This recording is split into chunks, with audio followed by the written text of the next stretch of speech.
Hello, everyone. Good afternoon, good evening, wherever you might be. Today, before we get started on the 5-step action plan to live longer, I wanted to show you something that should be in everybody's diet regularly. Are blueberries, blackberries, raspberries. Berries are phenomenal, but I had to show you these guys. Look at these guys. They're amazing. This is my grateful list today. These are jumbo blueberries, literally the size of my eyeballs in crate. They're just delicious. So thankful for those. But I want to share those with you today. People often ask, what am I eating? Blueberries, I eat every single day. They're just like, if I had a last meal, it would be blueberries and maybe my enchiladas. Anyway, so let's talk about the 5-step action plan to living longer. I did this a few days ago with Chef AJ, which was amazing. I'm also running a longevity lovers workshop. If you want to learn more, it's in the link there. Feel free to check it out. It's free to Healing Kitchen members. So if you are a Healing Kitchen member, hopefully I will see you tomorrow. If not, you have access, as always, to all the recordings and the ebook, which is a lot of fun. Okay. So what are the 5 levers or the 5-step action plan? What I wanted to do with this is really not only point out, okay, these are the things you should be doing, but how do you measure them, right? Because so many times we're told to do something, but we never are really given an idea how to measure progress. So that's where I really want to go with that today. And so the first thing is understanding nutritional biomarkers. And why is that important? Well, in the United States, majority of people are overweight or obese. It does not mean that they're well nourished. They're malnourished in the sense they're not getting the appropriate micronutrients, which is your vitamins and fiber and phytochemicals, all these amazing things that come from whole foods. They're not getting enough, and they're eating ultra processed foods, very pro-inflammatory foods, and we wonder why we're getting sicker and sicker. And we're seeing that the lifespan, which is the years lived, actually decreasing over the last few years in the United States. That's insanity. You hit a point and you bounce off because we've chosen to engage in unhealthy behaviors. Well, here's what we need to do. Number 1 is look at your nutritional biomarkers. So what does that mean? Basically, we want to look at a few different labs. Number 1 would be, and many times you can get these from your regular doctor. It shouldn't be a problem. A comprehensive metabolic panel. So what that's going to do is it's going to measure your fasting blood sugars. Make sure you get these done fasting. We'll check your kidneys, your liver. It could be a screening as well if they're elevated for an inflammatory liver disease, like fatty liver. You get fatty liver and you don't necessarily always see an increase in your liver numbers in the beginning, but as it progresses, it absolutely can happen. It's running rampant in this country. Next is a lipid panel or cholesterol panel. We want to see where your risk factors are for cholesterol. And I don't care what you've read or what you heard, LDL counts. Heart disease, cardiovascular disease is multifactorial, and LDL is a big piece of that puzzle, guys. And so is inflammation. So if you hear someone saying LDL doesn't matter, I need you to turn them off and switch the channel. Okay? All right. Because the studies show that if you decrease LDL, you're going to decrease the cardiac events. It's just the way it is. People can argue with you, but at the end of the day, people do better when they eat better and they lower the LDL. And sometimes they need medication, and that helps too. Okay, next. Step off. Sorry. Next would be fasting glucose, right? So this is going to tell us about insulin resistance, which is a big thing of mine. I love talking about insulin resistance, pre-diabetes, or if you're diabetic. There's a third of our country walking around either in a pre-diabetic state or with diabetes. Majority of them don't even know they have it. Yes, I've done more than once diagnose people with diabetes and their A1C was, 11, 12. This means they're running around with blood sugars in the high 200s, 300s, sometimes 400s. And they had no idea because they'd been sick for so long. Okay, fasting blood sugar, hemoglobin A1C, which is a measurement of the stickiness of your red blood cells over the last 3 months. And again, that we're looking at for insulin resistance, pre-diabetes, diabetes, etc. Another one is called CRP, or a highly sensitive CRP. This is going to talk to the inflammation component that I was speaking about. Inflammation is the root of so many chronic diseases, and we really, really need to be paying attention to this. So HSCRP would be a great one. And then other things that are a little bit more important, especially around for plant-based eaters, is B12. Definitely get your B12, test, don't guess. Don't just assume you can eat enough fortified foods to get enough B12, guys. I will tell you, if you were my patient, that you need to supplement 500 to 1,000 micrograms daily until we do a test, get a test back that says that's too much, and then we can back off. Majority of people are walking around B12 deficient because they're not testing. Next is vitamin D. Vitamin D, doesn't matter if you're eating plant-based or not. So many people are deficient. It's important for your immune system, mood, so many things that vitamin D is a part of, bone health, different things like that. So where do you want to be when you measure your markers? Minimally 30, but if I can get my folks in that 40 to 50 range, I'm super happy. And finally, I think iron/ferritin is a good one too. So many people that I've seen, again, not even just necessarily plant-based, but they're not eating iron-rich foods. They're eating ultra-processed junk foods, and you'll see a deficiency in your iron stores, which is your ferritin. If you're below 50, you may be dealing with fatigue. Even though all your other labs look okay, your CBC, you're not anemic. But if your ferritin's below 50, you could, like I said, be dealing with hair loss, fatigue, restless leg syndrome, different things like that. So those would be the first ones, I would say. There might be some more nuanced labs that we could do, but for the majority, that's going to get the bulk of where you want to really hone in and see what you can do to action plan. So what do you do for that? Well, go talk to your doctor, get the labs done, fasting each 12 hours, drinking only water. And then finally, eat a whole food plant-based diet. You know me, I'm going to point you in that direction, because just by engaging in a whole food plant-based diet, removing these ultra-processed food, animal products high in cholesterol, you are going to see a shift in those numbers, okay? Number 2, physical fitness. Okay, you're like, okay, go exercise. What exercises do I do? Well, I think, you know me, I'm going to be telling you to do not only cardiovascular to improve your, cardiovascular health, right? So these aerobic type exercises, but also resistance training or weight bearing exercises. But I also want you to do some type of flexibility and mobility training. Now, it doesn't mean it has to be like all this exercise and you can't do a few that maybe do deal with both. For example, if I like to ruck, so I will put on, I don't have it with me, but I have a backpack. It's around 12 pounds. I can go walking at a little bit higher clip, going up a hill. My heart rate's hitting to where my normal jog is. Absolutely. And I'm doing weight bearing exercise. Afterwards, I could do some stretching, some other things. So again, think about when you're doing resistance training, doing big compound movements. And if you're lifting weights and it's heavy enough and you're exerting yourself, you will also see some elevation in your heart rate. So again, all of these things are super important. The other things you want to be paying attention to is like VO2 max. That you can use as your Apple Watch. Again, it's not as accurate as walking into a lab and fitting a mask and running on a treadmill, but it's a nice little thing that you can utilize every single day. That's kind of your baseline, right? So VO2 max, it's like I said, it can be on your iPhone and the health app. I think Fitbit might do it. I'm not sure. But again, that's one thing. The other two things are a couple of strength tests. Is grip strength. Go see how long you can hang on a bar, right? You could also, they make special, is it dynamometer or something, a diameter that you squeeze and it'll tell you how many pounds of pressure you can squeeze. You could do that. You can see what your 1 repetition maximum is with a certain particular movement, like a deadlift. That could be a measure. Again, so we want to measure hand strength. That's been associated with longevity, and your leg strength. Some other things you could do with that is, let's see, doing time squats. How many squats can you do in 1 minute, for example, right? So that could be another thing. Again, what are your action steps? One is measure it and then can do those exercises to improve those things, such as complex compound movements, right? Not complex, but compound movements, like a deadlift to a press, lunges, things like that.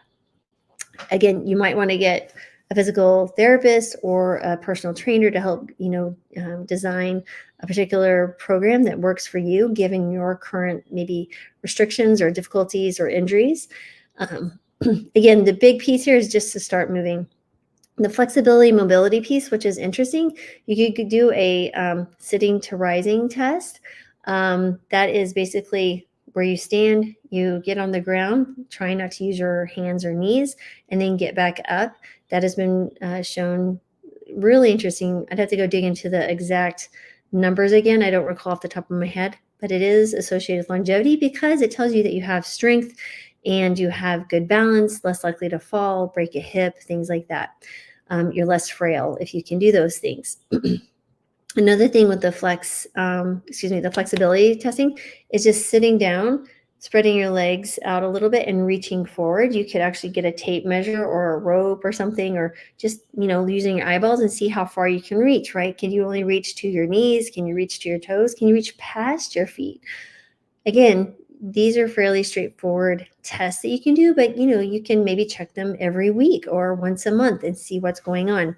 The key thing to keep in mind with any resistance training that you're doing is do progressive overload, right? You just don't want to keep doing the same simple exercises for more than 12 weeks or so. You probably want to switch those out.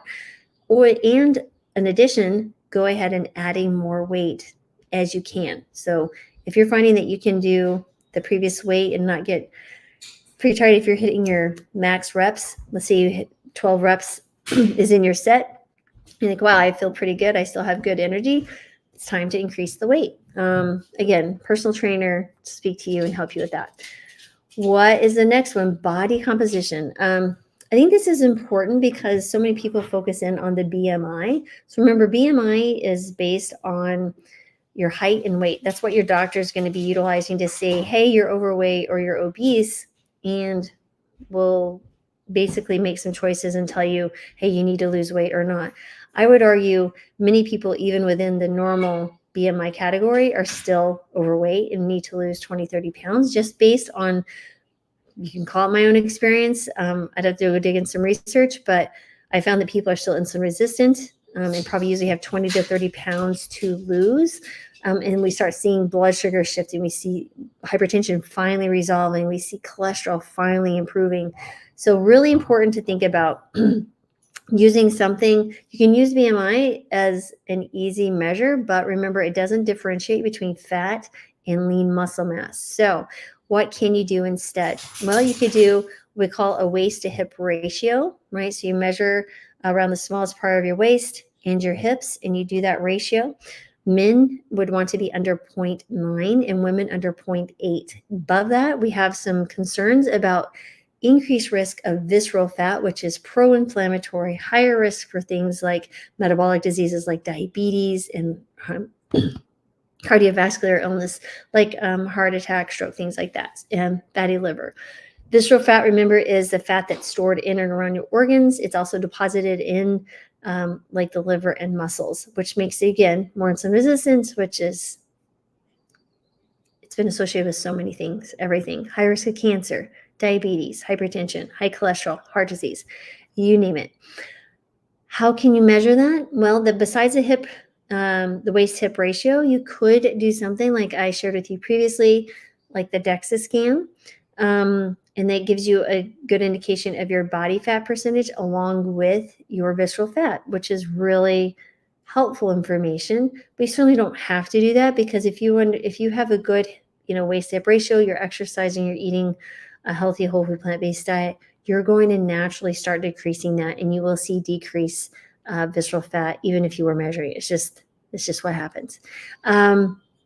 Next, I think people understand the importance of mental health, but the stress piece, guys, is so important. That's why you'll hear me doing so many lives regarding stress reduction, trying to give you something, ideas or stories that will really appeal to you and resonate with you, so you can really start taking care of what's in between the ears. Because when you start focusing in and thinking about how I can improve my mental health, my stress, decreasing my negative attitudes and reactions, stopping the complaining and different things, where we're just living in this negative soup. I think of it's like walking through a swamp every day, right? If we can think about how to decrease that stress by giving ourselves space, and there's lots of ways to do that. Again, carving out time, saying no to things. It's okay to say no. Your child doesn't have to be in 5 different after school activities. I promise they will be still successful humans. It won't be because they had that extra piano lesson or they were on 3 different sports teams at once. I've lived this life. I raised 3 kids. I'm telling you, they'll do fine without it. They can do one thing, something that you all can do as a family and enjoy. Reevaluate what you're doing with your life. Don't run through life just to check off lists. Live life while you're here. So anyway, for stress and mental well-being, there's a couple things you can do. I did my live a few days ago about a psychological well-being test, and it was really about a perceived stress test, which is really interesting because I'd never really thought about telling patients you can ask these questions to yourself every week or once a month and just decide, how are you handling stress? Because the reason I said that was because I would have patients, I still have patients who come in, I'll send them my intake form, and what they're saying, I have a few questions at the end to ask them, about worry or anxiety or, feeling down. So many of them will say most days of the week they're worried or anxious. But then the last question is, how do you feel, or how well do you handle stress in your life? They're like, I feel great. I handle stress great. But they're worrying most days of the week. It's not congruent, right? So I think many times we think that worrying and having a constant discontent is a normal way of living. It absolutely is not. Regardless of your life circumstances, it's a shift in how we're relating to life in general. And so anyway, I think this is a really important tool to utilize so you can see where your baseline is. And then as you start employing things like mindfulness practice, meditation, positive self-talk, lots of different things, yoga, whatever it is that you want to do, listening to music that will calm you, give you space to allow you to just be, maybe walking in nature. Again, lots of different ways to do that. Breath work. This is a great tool to measure objectively your stress. Another thing that you can measure physiologically, right, which is going to be talking about balancing the sympathetic and parasympathetic things going on in your life, is heart rate variability. The Whoop has a nice one, way of measuring it. I just got tired of wearing 2 things all during the day. But you can also get it on your Apple Watch. I just don't wear the Apple Watch at night because it doesn't hold the charge well enough. But between the 2, you can get some really interesting data. Again, remember, this is just data, guys. And we don't want to have an emotional response to data. Data changes. Remember, the only constant in life is change. I can guarantee you, anybody who would like to bet me and give me, yeah, let's bet. Like, you want to bet $1 million that nothing changes in your life? Well, I can sell you, what is it? They say I can sell you Eskimos, the igloo. I can sell you an igloo in Arizona, right? It's like that type of thing. The one thing that we can count on is change, just like these numbers. So don't get hung up on them. Don't feel excited about them, and I wouldn't be upset about them. Again, it's data, right? So if your heart rate variability is a little lower today, you're like, okay, that is what it is. No need to get upset about it. We're just going to make it worse by getting upset about it. What can I do about that to maybe decrease my stress? All it is it's an objective measure, just like if you wear a CGM or continuous glucose monitor saying your blood sugars are elevated today. Well, what can I do to change it? I eat something different. I move my body. Same thing here. This is like the blood sugar of your stresses.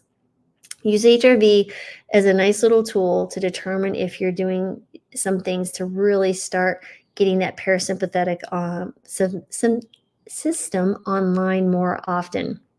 Again, it doesn't mean sympathetic is bad. We need the sympathetic nervous system, but it's a balance, right? We tend to be more sympathetic driven. Your type A personality. I want to get things done, and I have this checkoff list, and I got to get it done before I can relax. It's exhausting just thinking about it. And trust me, I am a checkoff list fiend. I love my checkoff list, but it doesn't mean it's healthy. So, all right. Anyway, so you can check your HRV. You can check out the psychological well-being surveys. Again, the activities are going to be figuring out space in your life, giving yourself mental space, not to necessarily be bored, because I think being bored just means that your brain doesn't have anything to entertain it. We should be able to sit in quiet by ourselves and not be bored, right? We could, and just be present. Just be present. Yeah. If you find yourself feeling restless and looking for your phone to start scrolling or looking online or turning on the TV, we got some issues, and we need to go exercise. We need to go do something, read a book. We need to do something to move our body that will help. But anyway, taking some breaths, getting in touch with your inner body, being grounded, that will help tremendously. But anyway, lots to go there. But so far, what I just mentioned was nutritional biomarkers, the physical fitness, the body composition, stress, and mental well-being. And sometimes you need professional help, and that's okay too.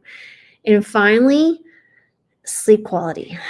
Yeah, sleep quality. So sleep quality is really, really important. Again, you could wear your smartwatches or Whoop to measure how well you're sleeping. But I'd also say you could just really paying attention to, or maybe even journaling, how you wake up in the morning. Are you feeling well rested? Do you notice that your blood sugars are higher in the morning, much, much higher? Are you, all sorts of things. Someone telling you that you are snoring or gasping for air as you're sleeping in the middle of the night. That might be a point that you need to do a sleep study. So what are the action steps? Again, these are the basic things we always hear. Establish a regular bedtime routine. Really optimize your sleep environment, right? You want it dark, quiet, and comfortable. And then limit your screen time an hour before bed, and your last meal should be 3 hours before you put your head down.